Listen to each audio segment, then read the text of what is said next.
बिस्मिल्लाहिर्रहमानिर्रहीम। अस्सलामुअलैकुम। आज की ताज़ा अपडेट के साथ मैं हूं अब्दुल गफ्फार। सबसे पहले आपसे एक रिक्वेस्ट करूंगा, अगर आप हमारे चैनल पर नए हो तो प्लीज़ हमारे चैनल को सब्सक्राइब कर दें। अब चलते हैं आज की ताज़ा तरीन अपडेट की तरफ।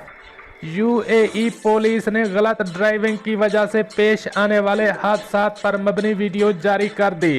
ये वीडियो आप भी देखें। मुत्तहिदा अरब अमारात की अजमान रियासत की पुलिस की जानिब से एक वीडियो शेयर की गई है, जिसमें दिखाया गया है कि अपनी लेन में गाड़ी चलाना क्यों ज़रूरी है।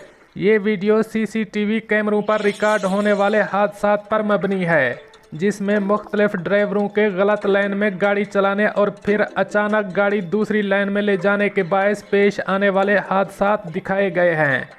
इस वीडियो का मकसद कार ड्राइवरों को अपनी लाइन में ड्राइविंग करने की अहमियत समझाना है। दोस्तों, ये थी ताज़ा तरीन अपडेट जो मैंने आपके साथ शेयर की। अपना ख्याल रखना और अपने इस चैनल का भी शुक्रिया।